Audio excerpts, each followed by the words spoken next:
Jadi saya akan mulai, ini yang penting juga. Kalau kita mau membuat smart city, itu planning kotanya harus bagus. Makin bagus, makin mudah.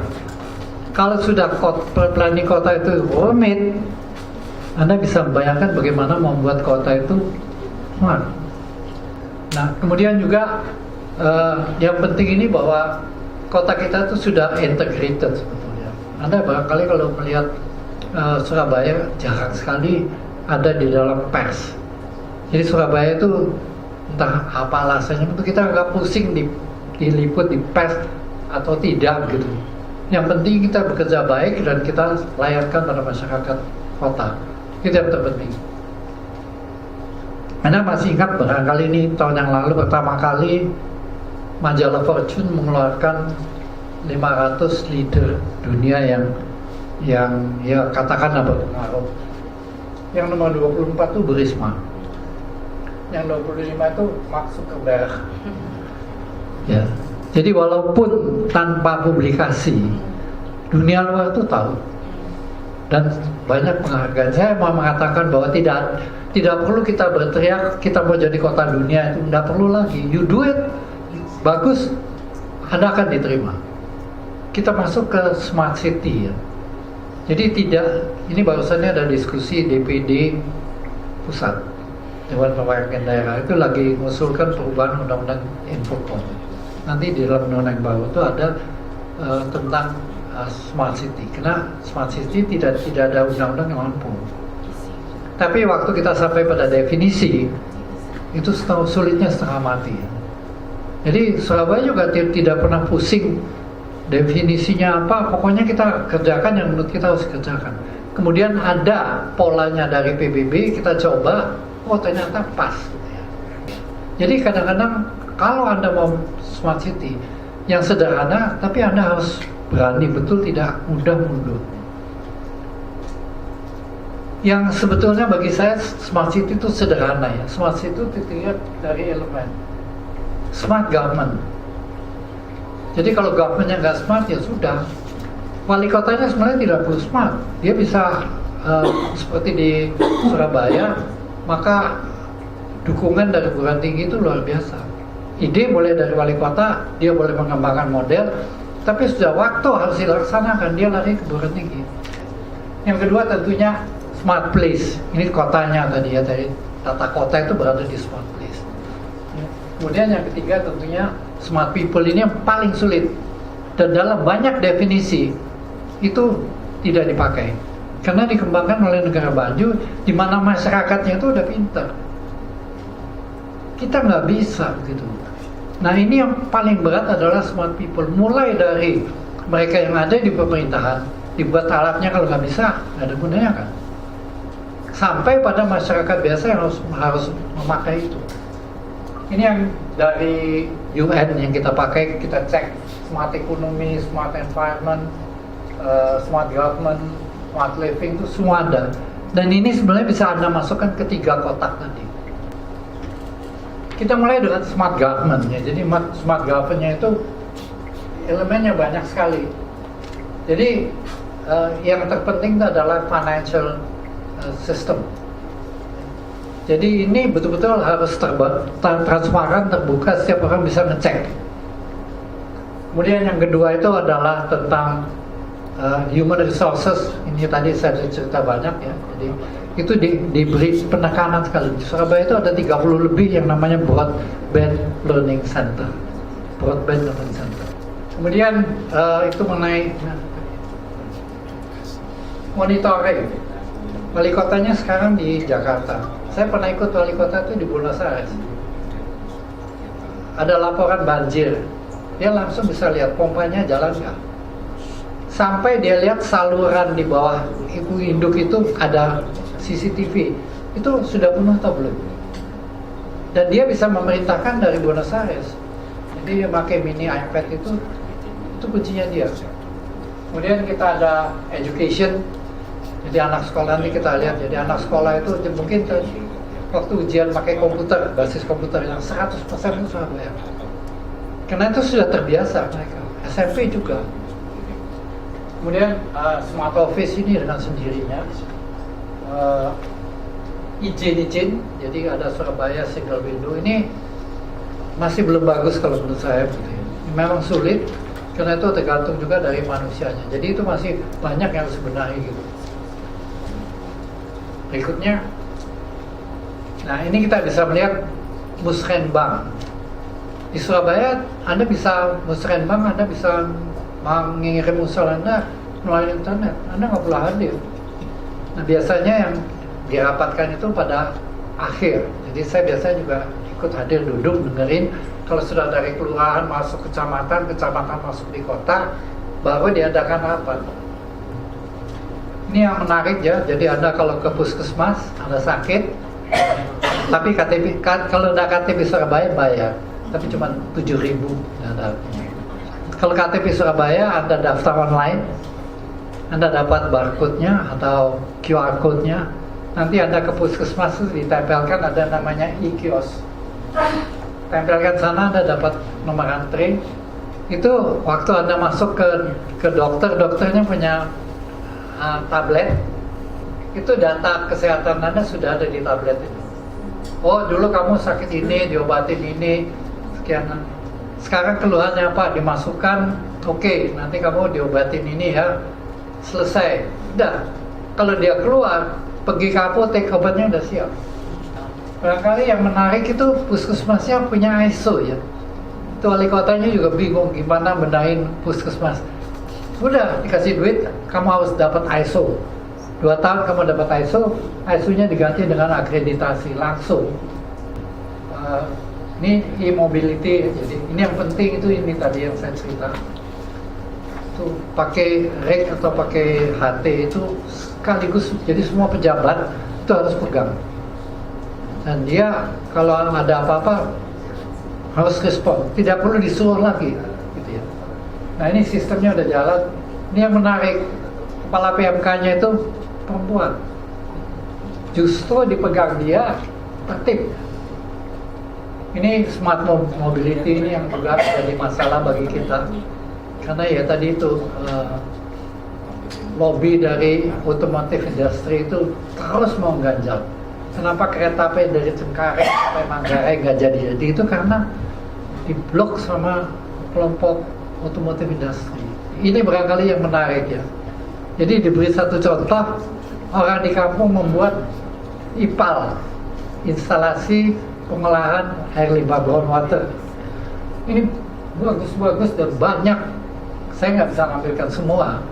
Ya. Dan mereka cukup satu contoh.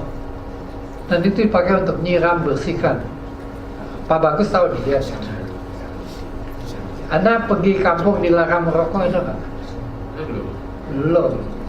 Jadi sana sudah ada kampung, mereka nyatakan kampung itu bebas asap rokok, bukan pesawat Garuda aja. Kampung itu, jadi di depan pintu masuk itu ada tempat duduk, ada asbak. Jadi kalau mau merokok ya di depan gang. Masuk lewat itu nggak boleh. Dan itu dibuat oleh mereka sendiri. Ini juga ya banyak ya kegiatan. Ini semua tanpa ya. Jadi recycle, penggunaan kembali sampah itu udah luas sekali. Yang terakhir itu enceng gondok. Sekarang enceng gondok itu kalau di tempat lain jadi masalah, kalau di Surabaya itu kehabisan. Karena itu dibuat macam-macam. Nanti untuk Prepkom tuh sudah disediakan 7.000 tas untuk delegasi Prepkom gratis.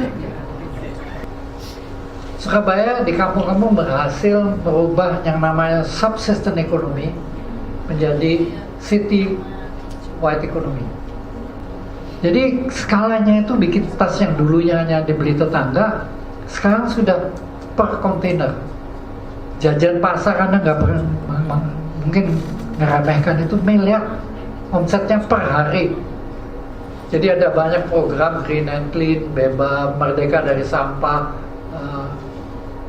Surabaya berbunga ini barangkali Surabaya mungkin satu-satunya di kota yang punya kebun bunga luasnya 50 hektar. Ini juga sekarang kampung di Surabaya itu mengalami 4 generasi. Jadi perbaikan kampung Cape itu masih jalan. Generasi pertama itu hanya memperbaiki prasarana dasar dan sarana dasar. Itu yang modelnya Bank Dunia. Kemudian kita tingkatkan melalui evaluasi menjadi KIP yang dasarnya itu adalah pembangunan community organization dan kooperatif. Itu membuat koperasi-koperasi diberikan seed capital dan itu berkembang. Nah, yang keempat ini yang menarik karena sekarang kampung itu ingin punya karakter. Jadi sekarang ini ada gerakan yang namanya Kampung Lawas. Dan itu responsnya luar biasa dan sekali lagi tidak pakai duit pemerintah. Saya kira juga yang menarik itu ya adalah waste to energy. Jadi TPA Surabaya itu sudah menghasilkan 2 megawatt dan dijual ke PLN. Nah, yang sekarang kita kembangkan itu adalah rumah kompos. Itu ada sisa kompos, itu bisa dijadikan listrik. Dan kita udah punya model pertama itu 780 kilowatt. Yang baru ini, jadi kita udah punya 3. Yang terakhir itu 1 megawatt. Yang mau saya sampaikan, Surabaya sudah praktek itu, sudah punya program, sudah dipraktekkan. Sebagian ada yang sama, kita punya program, pastinya mungkin akan merefer atau referensinya Kota Surabaya untuk kita pakai sebagai referensi menjalankan smart city apapun namanya nanti ke kota-kota lain yang siap. Ini one of the solution, kira-kira gitu kan, smart city. Ini kalau kita baca tulisan di Kompas, ITB, UGM, UI dan yang lainnya, apa itu kota cerdas, ini 2015 sudah ada yang dapat penghargaan itu dari IKCI, Indeks Kota Cerdas Indonesia. Lanjut, coba, ini adalah kota-kota yang dapat memberikan pembelajaran penerapan kota cerdas yang baik, yang satu di atas 1 juta, tadi sudah dicontohkan Surabaya seperti apa, kota berpenduduk 200.000 sampai 1 juta seperti apa, ini contohnya Jogja, yang sampai 200.000 kota Magelang. Ya, ini contoh di Balikpapan, mungkin hampir sama dengan yang disampaikan Pak Johan Silas tadi. Ada smart governance, ada smart people-nya, ke bawah semuanya smart lah, kebijakannya, programnya, layanannya kepada masyarakat. Nah, tapi yang penting tetap muncul lagi itu perilaku dari semuanya saja, masyarakatnya dan budayanya apa yang nantinya akan menjadi atau mengisi atau mempertahankan smart city tersebut. Ini kami coba susun sasaran, arah, kebijakan dan strategi pembangunan perkotaan 2015-2019. Bappenas juga sudah membuat. Nah, untuk kota masa depan seperti apa, lanjut ya, ada kota berkelanjutan dan berdaya saing 2015 sampai 2045. Ini kota cerdas yang berdaya saing. Tadi masalah lingkungannya sudah dibahas, beri contoh oleh Pak Silas soal waste. Tadi juga di singgung-singgung, contohnya soal energi yang terbarukan juga. Ini networking menjadi penting. Nah, ini pendekatan yang sementara ini kami coba akan laksanakan di Bapak sekalian, bahwa smart city mencakup beberapa komponen, ada sekitar 6 yang kami dapatkan, kita contohkan seperti itu. Kalau contoh yang energi, kita coba lihat di bangunan gedung hijau, ada contohnya di Kementerian PUPR sendiri, gedungnya by design memang dibuat seperti itu. Ini masalah environment, Kementerian PU juga punya program pengembangan kota hijau. Lalu soal public space juga untuk program ruang terbuka hijau baik di perkotaan maupun di ya sementara di perkotaan lewat kerjasama dengan pemerintah daerah. Programnya kita create bersama.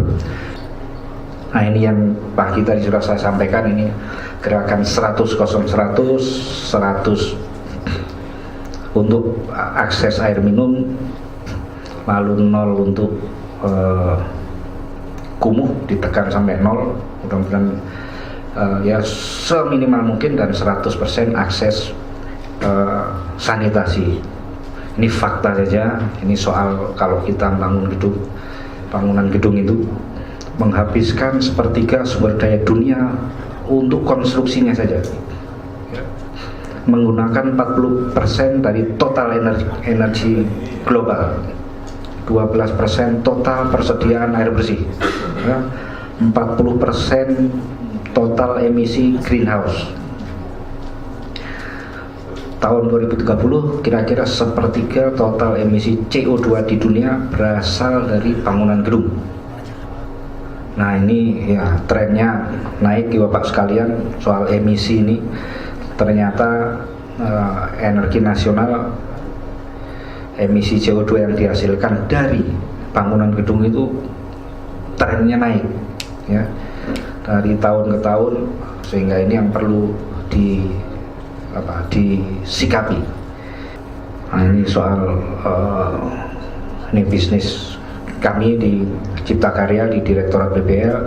Ini ada pengaturan bangunan gedung, ada undang-undangnya, ada PP-nya. Nah, aturan-aturan seperti ini sampai peraturan menteri sudah banyak. Nah, ini ada bangunan gedung hijau juga yang memang by design sudah menghemat energi. Lanjut, ini program kami yang soal kota hijau tadi Bapak sekalian, nanti yang bisa compact gitu dengan kalau dicontohkan Surabaya tadi, semua bisa membuat urban farming. Salah satu mestinya kita program-program kita bisa juga ke arah sana. Nah, ini yang keanggotaan kami Kota Hijau sekarang sudah sekitar 143, ada lagi nambah di 2015 40 kota yang sepakat untuk wali kota atau bupatinya membangun kotanya supaya masuk sepakat menjalankan kota hijau. Saya kira itu dari saya. Apa yang dibahas dalam pertemuan atau diskusi Urban Based Service and Smart Cities ini sangat penting bagi kami sih sebenarnya, dan ada staf kami juga yang ikut dari awal, menyangkut apa yang telah pemerintah kota Makassar lakukan sehubungan dengan Smart City ini sebenarnya relatif sama dengan yang lain-lain, tetapi ada beberapa karakter yang mungkin kami lakukan proses modifikasi. Kita juga tadi Pak Ajar sudah menyampaikan ada 6 smart yang lain sebagai derivasi dari Smart City ini. Kalau kita di Makassar itu kebetulan memiliki misi 3. Yang pertama merekonstruksi nasib rakyat, yang kedua mereformasi birokrasi dan pemerintahan, dan yang ketiga merestorasi tata ruang dan lingkungan. Sehingga kita ingin supaya ada percepatan-percepatan yang mereka bisa dapatkan. Nah, termasuk dalam konteks Smart City ini. Kemudian kita merestorasi tata ruang dan lingkungan dengan banyak mengeluarkan kebijakan yang tidak populer untuk teman-teman pengusaha. Nah, kita juga kemarin agak terhambat. Pertama secara politis karena RT/RW kita baru disahkan setelah kita tahun kedua, akhir tahun kedua. Jadi baru tahun ini rencana tata perda RT/RW-nya kita disahkan, sehingga baru tahun ini juga kita memasukkan rencana detail tata ruangnya kita. Jadi agak terlambat. Yang kedua, hambatan kita secara administrasi tahun ini adalah kita stres di November 2015. Karena ternyata updating KTP-nya kami, penduduknya kami itu dari 1.386 tahun 2014 itu, tahun 2015 akhir itu di updating iktp itu sudah jadi 1.784. Jadi ada peningkatan lebih dari 1.748. Nah, kita juga mengaplikasikan yang pertama itu smart economy. Smart economy ini kita menetapkan beberapa kawasan di Kota Makassar ini yang tidak boleh tidak orang yang memiliki lembaga yang bersedia berbisnis di sini itu harus memiliki platform yang sesuai dengan apa yang kita inginkan. Jadi seperti di kawasan Tanjung Bunga, di beberapa kawasan yang kita tetapkan sebagai kawasan bisnis ini harus mengikuti apa yang menjadi standar yang telah ditetapkan. Kemudian ada beberapa penataan kawasan yang sifatnya memang terkondisi dan terencana dengan baik dari awal. Di sini ada kawasan Sombopu yang tadinya masih agak kumuh kendaraan, sekarang sudah nggak boleh pakai kendaraan. Bangunan-bangunan di sana juga sudah harus mengikuti apa yang menjadi standar dari bangunan gedung hijau seperti yang disampaikan oleh Mas Ajar tadi. Kemudian berikutnya itu smart mobility. Smart mobility ini adalah konsep kita untuk mencoba memanfaatkan sumber daya kita yang sangat-sangat terbatas di Kota Makassar ini. Jadi mulai dari secara physically kita menawarkan untuk monorail, kemudian ada memang smart PT-PT. Di sini namanya angkutan kota itu ada smart PT-PT namanya. Makassar Newport ini yang kami sampaikan tadi bahwa ada kebijakan khusus menyangkut ruang terbuka hijau yang sekarang ini exciting itu di 10% untuk private, 10% untuk public dan 10% untuk private. Kemudian di kawasan pengembangan yang tertentu ada 20 public dan 10 private, dan di reklamasi itu 30 public dan 20 private. Kemudian lanjut ada juga kita mengembangkan smart environment di mana kita melakukan penataan khusus di daerah tertentu dengan seperti ini. Di Danau Balantonjong ini kita tetapkan menjadi daerah cagar budaya, cagar alam dan cagar budaya. Jadi di cagar alam ini walaupun sebenarnya private karena kita cuma punya lahan di situ 8,7 hektar, sementara exciting di situ ada 36 hektar. Jadi kita buatkan situ perda cagar alam sehingga mereka tidak bisa memanfaatkan lokasi ini kecuali sesuai dengan peruntukan yang kita sudah tetapkan. Kita punya program namanya Makassar Tidak Rantasa. Makassar Tidak Rantasa ini sebenarnya adalah bagaimana merubah pola pikir dan kebiasaan dari masyarakat itu sehingga mereka lebih aware dan lebih mengerti tentang bagaimana tanggung jawab sosial dan tanggung jawab alam mereka terhadap lingkungan. Kemudian lanjut ada smart people yang seperti Prof. Johan tadi sampaikan tadi pagi bahwa bagaimana supaya habitnya orang ini bisa lebih terbuka dimulai dari sekolah. Dan yang terakhir ini menyangkut smart governance. Nah, smart governance inilah sebenarnya yang menjadi inti dari semua ini, termasuk dalam konteks kami merestorasi tata ruang dan lingkungan. Saya mau mengajak Pak Bapak-bapak, Ibu-ibu kalau sempat ini mengunjungi war room kami supaya bisa semuanya terbuka dengan baik. Nah, ini portal resmi pemerintah Kota Makassar ini ada beberapa. Jadi masing-masing SKPD itu sudah kita berikan target untuk membuat aplikasi sendiri yang sifatnya inovatif dan juga bisa menjadi solusi pelayanan publik. Perlakuan khusus. Kemudian di sini ada U-Doctor. Sekarang ini diganti menjadi home care. Nah, ini home care, ini Pak Wali mukanya. Ada mobil Dr. Rota ini yang sampai 24 jam melayani, tapi home care dilayani di rumah. Nanti kalau misalnya butuh treatment khusus baru dibawa ke rumah sakit. Jadi ada tim dokternya, ada peralatan standar di situ, ada juga IKG di situ. Jadi telemedicine juga ada di situ aplikasinya, sehingga ketika ada ada keluarga misalnya malam-malam yang membutuhkan pelayanan medis langsung layani di rumahnya. Kalau misalnya pelayanan medis yang butuh tambahan, butuh lanjutan, baru dibawa ke rumah sakit. Kami juga menyadari betul bahwa tidak akan mungkin ada program-program secanggih apapun juga kalau proses kami yang ketiga, yaitu mereformasi birokrasi dan pemerintahan itu tidak turun. Kita juga pada awal-awal itu punya program namanya On the Street Government itu, karena kita mau semua pegawai kita yang 18.000 orang ini, diantaranya 7.000 guru dan 4.000 kontrak, itu harus memiliki wilayah binaan. Jadi kita dari awal sudah menyampaikan bahwa Anda sebagai pegawai negeri sipil, aparatur sipil negara, selain sebagai seorang aparatur sipil negara, juga punya tugas tupoksi formal dan tupoksi sosial. Tupoksi sosialnya itu adalah bertanggung jawab di dekat rumah masing-masing. Jadi tidak boleh ada sampah, tidak boleh ada anak nakal, tidak boleh ada orang miskin, tidak boleh ada apa di dekat rumahnya. Karena mereka harus memberikan reportnya, dan itu yang ditindaklanjuti oleh SKPD-nya masing-masing. Nah, itu yang kita kembangkan. Kemudian alhamdulillah kelihatan sudah mulai ada perubahan di tingkat birokrasi. Kita lakukan proses lelang dan seterusnya, sehingga tahun ini kita canangkan sebagai tahun infrastruktur sekaligus juga tahun pengendalian tata ruang. Sehingga mudah-mudahan kita harapkan tahun depan ini sudah mulai kelihatan ada yang lebih nyaman lah tinggal di Kota Makassar. Sebagai pengantar, makasih banyak Bang. Assalamualaikum warahmatullahi wabarakatuh. Assalamualaikum warahmatullahi wabarakatuh.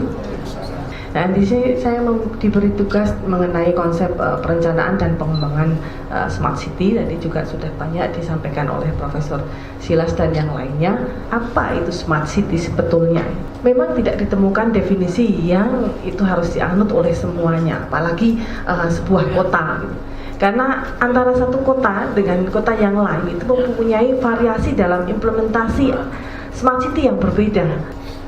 Kemudian yang seterusnya ini kaitannya dengan Smart City and Development dan Urban Development. Ini yang lebih penting adalah kita mencoba untuk masing-masing kota itu memang mempunyai visi yang sudah harus dikaitkan dengan Smart City.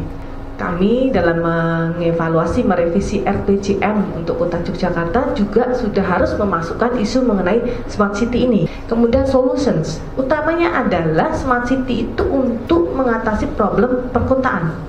Problem yang utama itu apa? Misalnya transportasi. Nah, sudah. Berarti smart transportation itu menjadi priority. Di samping ada smart yang lainnya gitu. Kemudian develops ini ya artinya mengembangkan urban services berbasis ICT. Semua sudah dilakukan di semua kota saya kira. Goals harus ada tujuan utama. Intinya adalah untuk perbaikan layanan, quality of urban services, dan perbaikan kualitas hidup. Di samping juga ada misi untuk efisiensi dari sisi anggaran, baik dari public maupun private sector. Kemudian kaitannya dengan implementation ya tadi ya bisa menyangkut aspek sosial, lingkungan atau ekonomi dan juga persektoral. Nah, ini ada satu gambar yang sebetulnya menarik juga. Bagaimana kita akan menuju kehidupan yang smart itu? Apa sih yang dituntut dengan Smart City ini? Sekali lagi, apakah memang harus dimulai dari pemerintahnya atau private sektornya atau masyarakatnya? Nah, ini saya lewati saja karena semua sudah tinggal pilihannya. Uniqueness-nya dari city itu apa gitu, sehingga itulah yang dimunculkan, dibesarkan mengenai aspek smartnya. Kemudian bagaimana menyiapkan kota cerdas, barangkali kita bisa mempelajari dari yang sudah juara ini. Surabaya juara 1 untuk kota besar ya Pak ya. Ini nampaknya yang dinilai adalah dari ekonomi aspek, kemudian sosial, lingkungan, dan bagian yang paling penting enabler perlu dipertimbangkan dalam penilaian hal-hal yang mempercepat munculnya inovasi dan solusi cerdas itu sendiri. Nah, ini saya mulai dengan kajian empiri. Kalau di saya dari akademisi, dari geografi pembangunan wilayah, ini yang kami kedepankan. Ada satu konsep mengenai space yang tidak pernah tersentuh sebelumnya, tidak pernah terbayangkan bahwa virtual space ini sangat menguat untuk era saat ini. Di tiap kelurahan mereka sudah memberikan silahkan SMS sekian atau ke email sekian untuk menyampaikan keluhan, kritikan dan sebagainya. Di Surabaya, mohon maaf Pak, Surabaya izin media center ini kebetulan riset dari mahasiswa kami juga, sebetulnya juga sudah memiliki sarana ini sehingga mereka masyarakat bisa menggunakan untuk memberikan informasi dan komplain pada pemerintah.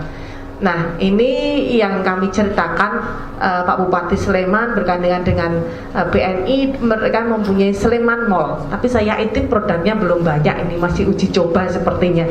Kemudian yang lainnya, ini BRI. Priceless Banking Services. Ini saya minta izin kepada direkturnya di di Kota Yogyakarta untuk melakukan riset mengenai Priceless Banking Services ini. Dan ternyata di India yang kami kaji sudah melakukan itu. Mereka punya kios dipakai untuk orang-orang di pedesaan atau di pinggiran kota datang untuk minta tolong membayarkan rekening, melakukan transfer, membayar listrik dan sebagainya. Ini yang kemudian kami minta izin juga pada salah satunya Direktur Telkom untuk melakukan riset mengenai implementasi kampung UKM digital. Ini luar biasa sekali gebrakan dari Telkom. Ini ada sekitar 80 macam kampung UKM digital yang ini sangat membantu sekali bagi UKM untuk menjual produknya. Ya, kemudian, kaitannya dengan problem, ini ada smart mobility. Ini kalau problemnya ada kemacetan dan semuanya, karena semua ingin ada di pusat kota sehingga ada sentralisasi dari lokasi urban services tadi. Kemudian saya coba untuk riset dalam disertasi saya ini, ternyata setelah menggunakan ICT ada less movement of people, adanya adalah titik saja, orang tidak bergerak, tidak perlu pergerakan gitu. Semua sudah dilayani dengan ICT. Membayar rekening apa-apa, saya sebagai ibu rumah tangga ketika saya ada studi di sedikit waktu di Belanda misalnya, saya membayar semuanya lewat ponsel. Tadi Bapak bilang ini yang pintar ini gitu. Jadi semua menggunakan itu, tidak membutuhkan pergerakan, hanya titik saja di sini, tidak ada pergerakan. Kemudian contoh di Malaysia suburbanization juga. Apakah berani ini di Indonesia seperti ini? Mungkin Pak Ajar, Pak Ridho, kami tidak tahu karena beliau-beliau yang ada di pusat. Apakah berani memindahkan seperti yang di Putrajaya dan Cyberjaya itu, gitu? Atau mungkin bisa dimulai dengan beberapa kota. Banjarmasin itu kan sudah pindah juga ya pusat kotanya ya Bapak ya. Ini yang kami lihat di Hyderabad, India. Jadi orang India tidak semuanya itu SDM-nya bagus, tetapi mereka memang sangat jago dalam ICT sehingga beberapa perusahaan di Amerika mempekerjakan orang-orang di India untuk menjadi tenaga terampil ICT mereka gitu. Kemudian smart transportation di Singapura jelas MRT menjadi patokan untuk kita semua ya. Nah, kemudian di Bangkok kami lihat di lapangan itu mereka juga punya traffic control and command center, sehingga di Bangkok kalau ada yang melanggar lalu lintas tidak usah dikejar oleh Pak Polisi, cukup didiamkan saja, diberi surat, akhirnya di rumah kalau dia tidak mau memproses tahun berikutnya dia tidak akan mempunyai STNK. Kami senang melihatnya di Bangkok seperti ini. Ternyata di Jakarta juga sudah ada. Tapi pertanyaannya nih, Mas Malindo pernah tahu ini enggak, ini ada traffic management control. Ini risetnya dari mahasiswa kami juga itu, satu angkatan dengan Mas Malindo. Smart mobility yang lain, public transport itu kadang-kadang tidak tersedia dengan cepatnya. Di kota Yogyakarta juga problem. Akhirnya ini juga mewabah di Yogyakarta gitu. Tapi di tempat kami alhamdulillah aman, tidak ada perlakuan kekerasan terhadap mereka sejauh ini. Ini beberapa bagian yang terakhir ingin kami sampaikan. Berkaitan dengan upaya untuk menuju smart city. Yang pertama memang yang penting adalah smart government-nya dulu dalam menyediakan services atau pelayanan yang ada, dan institusi yang menangani itu siapa gitu, itu yang penting, yang menjalankan itu semua. Menyusun rencana strategis yang bertema untuk menyiapkan smart city, bisa dipotong-potong smart transportation, smart ini dan sebagainya. Saya belum mendengar ada satu kota yang membuat rencana strategis itu atau action plan juga yang untuk menyiapkan itu semua. Jadi barangkali bisa kita mulai dengan itu. Kemudian ini mohon izin untuk menampilkan sedikit. Sebetulnya saya sangat malu dengan buku saya ini karena ini baru berhenti di cyber city saja, pengembangan perkotaan dalam era teknologi informasi dan komunikasi. Demikian Pak Bagus, mohon maaf kalau waktunya sangat mengambil waktu yang lain. Terima kasih. Ya, bismillahirrahmanirrahim. Assalamualaikum warahmatullahi wabarakatuh. Ya, terima kasih juga atas kesempatannya kepada panitia. Saya diberikan amanah untuk menyampaikan terkait usaha-usaha dalam mewujudkan smart city yang partisipatif. Tadi juga sudah banyak disampaikan, ternyata ada tren perubahan, termasuk juga Habitat 3. Salah satunya adalah visinya yang saya lihat satu, center of development adalah masyarakat atau warga. Ini juga jadi tren di abad 21. Kemudian nilai tambah berorientasi pada service, bukan lagi pada produk. Kemudian meningkatnya kesadaran terkait sustainability. Jadi urbanisasi itu terkait masalah sustainability. Kita berkumpul di sini itu terkait masalah sustainability. Kemudian nanti ilmu pengetahuan sangat terbuka luas dan mudah diakses, dan juga semakin banyak inisiatif open innovation. Ini ada 4 yang saya ambil dari Complexity Academy. Jadi 4 ini adalah tren yang harus kita hadapi. Baik itu economic globalization, kita harus bisa melihat bahwa layanan-layanan itu tidak hanya bisa dirasakan oleh kota, tapi juga desa, kemudian rakyat miskin. Itu juga yang disampaikan oleh UN Habitat. Nah, kalau kita lihat ternyata perubahan ini dari tadinya mass production, kemudian berubah service, sekarang service system menjadi trennya. Ya, next. Nah, dari semua ini warga adalah pusatnya. Kalau Surabaya sudah sesuai juga, warga menjadi pusat developmentnya, kemudian UN Habitat jadi salah satu visinya. Ketika kita membangun sebuah model transportasi, kemudian government, dan juga hubungannya dengan warga, commerce, bisnis, semuanya harus berpusat pada warga. Kondisi kita sekarang ini adalah 2050 tadi itu adalah urbanisasi terkait sustainability. Kemudian kita di sini juga semakin menunjukkan kesadaran bahwa smart city itu penting untuk meningkatkan kesejahteraan masyarakat, aman, nyaman, dan sejahtera.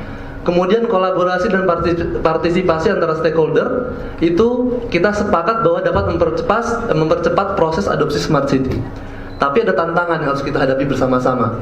Yang pertama adalah masih banyaknya kota atau organisasi yang belum berani untuk transparan. Ketika terapkan smart city, maka kota akan transparan, tapi banyak yang belum bisa siap transparan. Kemudian bentuk kerjasama yang saling menentukan belum dikenal secara luas. Contohnya saja komunitas-komunitas itu mereka harus mengeluarkan dana. Bagaimana mereka hanya mengeluarkan dana untuk meningkatkan kehidupan kota, tapi bersumbernya hanya dari CSR. Maka kita harus ada bisnis model yang bisa saling menguntungkan komunitas, pemerintah, bisnis, dan juga masyarakat. Dan terakhir, rendahnya adopsi. Sekarang ketika kita membuat sebuah solusi smart city antara satu kota dengan kota yang lain masih berjalan sendiri-sendiri. Kita harus bisa menghubungkan. Ketika satu inovasi diterapkan di kota A, ini bisa diadopsi di kota lain. Sehingga muncullah suatu konsep yang kita buat, co-creation. Apa itu co-creation? Next. Co-creation adalah warga dan stakeholder ikut terlibat aktif dalam produk dan pelayanan yang diberikan, atau gotong royong. Gotong royong ini yang sudah lama kita lupakan, dan juga sekarang karena mungkin era modernisasi, kita sekarang bersendiri-sendiri bergeraknya. Yang harus berpartisipasi adalah pemerintah, swasta, akademisi, komunitas, masyarakat, dan lain-lain. Itu yang namanya inklusif, yang tadi apa bedanya H2 dan H3. Nah, tipe co-creation ada 4. Ada berdasarkan keterbukaan dan siapa yang memilikinya. Yang pertama adalah ada inisiator. Inisiator bisa dari expert dari tiap-tiap kota atau organisasi, atau juga berbagai pihak, berbagai orang. Seperti misalkan musrembang. Musrembang itu mungkin perwakilan dari masyarakat. Tapi ketika kita buka open, misalkan ada lapor, kemudian ada esi buntuli atau aspirasi di masyarakat, itu adalah bentuk crowd of people. Ada juga bentuk komunitas dan juga koalisi dari berbagai organisasi. Misalkan ada koalisi antar berbagai wali kota. Ya, next. Dan prosesnya, ini ada prosesnya karena agak panjang harus menjelaskan. Saya sebutkan saja. Pertama adalah kita harus bisa menginspirasi warganya agar kita bisa melibatkan warga dalam setiap kegiatan yang ada di pemerintahan. Namun harus ada juga share riset, kemudian harus terus dikembangkan. Jangan sampai tidak terus dikembangkan. Dan tentunya harus disupport oleh 3 enabler tadi, people, platform atau teknologi, dan juga governance. Yang pertama, yang terakhir bulan lalu adalah rapor warga yang dikeluarkan oleh Pak Ridwan Kamil. Ada pro cons-nya. Konsepnya adalah karena masyarakat itu tidak terlibat aktif, maka diberikan rapor indeksnya. Kemudian ada sorot, clue, dan lapor. Ini yang sudah disebutkan tadi. Kalau di Jogja juga ada namanya UPIK, di Sleman lapor Sleman, di Semarang ada lapor Handy. Semuanya bersama-sama ingin agar pemerintah dan warga itu bisa terkoneksi. Kemudian kita bisa, ini adalah salah satu bentuk juga next step-nya ketika tidak hanya laporan tetapi bisa menggerakkan masyarakat. Masyarakat bisa menyelesaikan berbagai permasalahan langsung dengan apakah dengan donasi atau langsung tindak lanjut. Kemudian ada juga organicity. Nah, ini organicity ini adalah masyarakat bisa membuat aspirasi tapi dalam bentuk ide, bukan laporan. Ide proyeknya apa yang harus dikerjakan di suatu kota, dan proyek itu bisa dikerjakan oleh bersama-sama masyarakat dan komunitas. Kemudian hands on Britol. Jadi ini kerjasama antara masyarakat dan juga pihak swasta. Misalkan masyarakat ingin magang, kemudian di pihak swasta ada proyek untuk pembangunan kota, maka sama-sama bisa melakukan pekerjaan tersebut. Baik Pak, terima kasih atas waktunya. Clue itu kepanjangan dari keluhan Pak sebenarnya. Jadi memang kita pakai kata clue, keluhan, bisa juga kelurahan. Kenapa kita pakai Q? Karena kita ingin mengangkat tema bahwa segala keluhan yang ada di Jakarta khususnya itu bisa berdampak yang lebih baik ketika itu memiliki kualitas kayak gitu. Ini misi kita bahwa kita ingin empower setiap every single human being in this planet to make positive change, karena kita ingin aplikasi ini untuk membuat perubahan yang lebih baik bagi kota kita menuju smart city. Kenapa sih ada Clue? Karena tadi ada dijelaskan bahwa banyak masalah yang ada di kota sekitar kita tempat tinggal, kemudian minimum transparansi dari pemerintah, kemudian nggak ada ukuran kinerja pemerintah yang selama ini mungkin tidak terbuka dan kita tidak tahu sebagaimana proses dan kinerja pemerintah, kemudian adanya hambatan dan kendala-kendala dalam komunikasi. Kita mencetuskan aplikasi Clue yang saat ini kita menjadi partner dari Jakarta Smart City, Pemprov DKI Jakarta untuk digunakan. Fungsinya untuk memberikan feedback maupun langsung secara tidak langsung melalui aplikasi ini. Mengapa kita menggunakan aplikasi? Karena pendekatannya di sosial media, karena memang masyarakat akan lebih mudah melapor, masyarakat akan lebih memudah memberikan feedback kepada pemerintah itu melalui media sosial. Nah, Clue ini bisa diakses di web, kemudian di Android, kemudian di iOS juga. Next, ini salah satu tampilan-tampilan dari Clue. Jadi kita mengkurasi laporan itu berdasarkan foto dan video yang diupload, karena kita memiliki sistem geotagging. Jadi setiap laporan dan foto yang diupload itu akan langsung terintegrasi dengan aplikasi milik pemerintah yaitu Crop.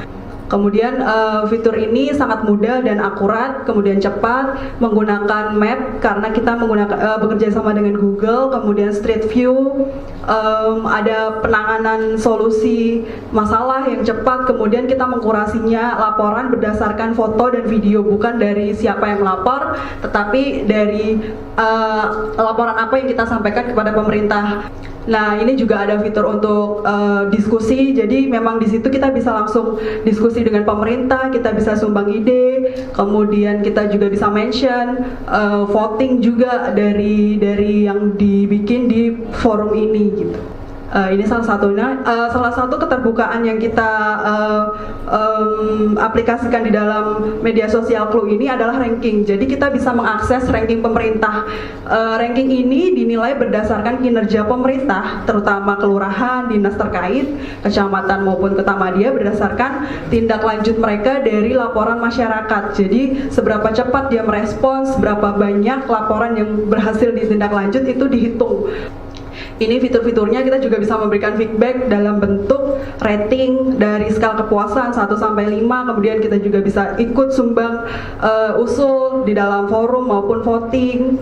Ini real interaction, bahkan Pak Ahok selaku Gubernur Pemerintah DKI Jakarta juga memiliki akun, sehingga kita dapat memberikan usulan dan ada citizen engagement yang real maupun real time di yang bisa diakses melalui Clue. Bahkan kita bisa akses langsung dan mention Bapak Lurah, petugas prasarana dan sarana umum misalnya kepada wali kota, kita juga bisa mengetahuinya di Clue ini karena semuanya sudah terintegrasi integrasi di dalam satu aplikasi.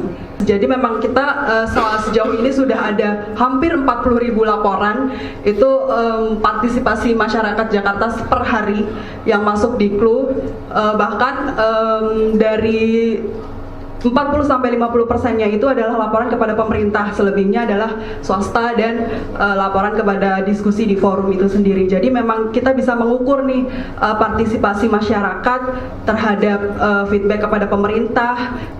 Ini salah satu contoh dashboard, itu tadi yang saya bilang ketika laporan masuk mereka akan langsung bisa dipetakan dalam bentuk dashboard seperti ini. Kalau merah itu berarti laporannya belum diapa-apain, jadi sudah diterima tapi belum ada aksi dari pemerintah. Kemudian ketika kuning itu sudah menjalani proses, sedang diproses laporan kita. Kemudian kalau sudah hijau, ini berarti sudah ditindaklanjuti. Nah ini juga kita base-nya karena data yang diambil itu adalah crowdsource, jadi laporan dari masyarakat. Kemudian ini juga bisa untuk memetakan potensial daerah-daerah yang banjir di sekitar Jakarta dengan machine source milik BPBD. Ini salah satu traffic-nya menggunakan CCTV juga, jadi untuk menganalisis berapa banyak kendaraan yang datang. Itu kita mengaplikasikan Internet of Things juga, jadi memang kita memasang sensor di dalam CCTV itu yang nantinya sensor ini akan memberikan sinyal ke dashboard yang nanti bisa digunakan untuk menganalisis.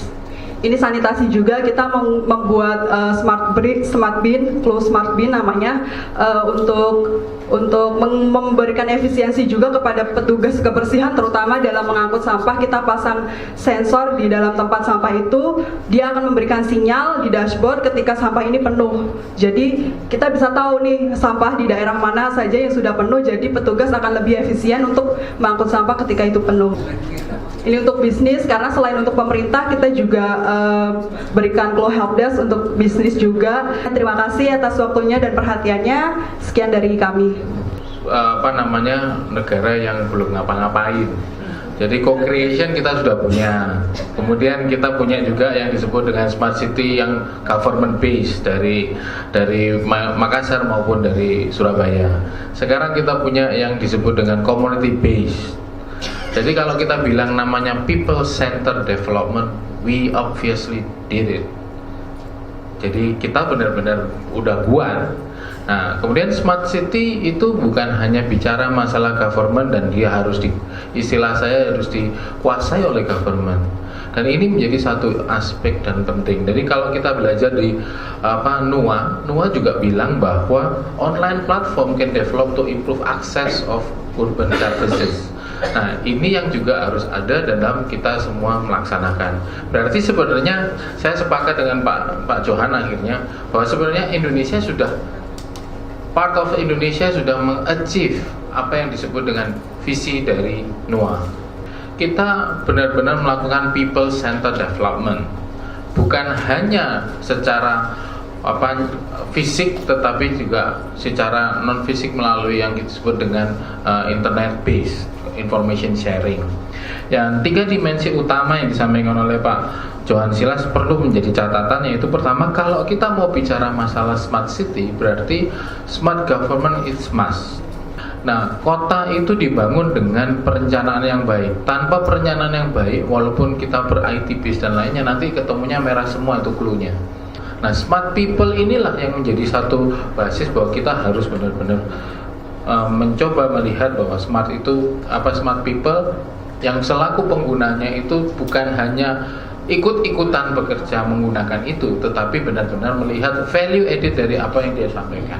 Consolidation dari smart people ini penting, bukan hanya melihat, tapi kalau kota melihat bahwa dia sudah punya PLC gitu ya. PLC itu kemudian apa yang tidak lanjutnya? Tapi itu adalah co-creation penting untuk membuat surveillance tadi bisa berjalan dengan sistem. Mari kita melihat NUA, dan khususnya untuk teman-teman yang tertarik dengan smart city dan basic urban services. Di situ ada tema 6 yang terdiri dari 2 policy paper. Mohon memberi masukan di habitat3.com atau .org. Di situ ada urban discussion, put your voice over there, dan put our voice in Indonesia to give our color in in the world. Semua ternyata sudah melaksanakan atau sudah mempraktekkan smart city tersebut di kota masing-masing, sehingga membantu program kami juga nanti di pusat ini untuk memperbanyak itu. Buat saya harus ada kalimat yang dimasukkan di pemikiran NUA itu yang sudah dilaksanakan di Indonesia ini, apapun made in Indonesia begitu sudah dipraktekkan, atau yang seharusnya dilaksanakan dalam 20 tahun mendatang.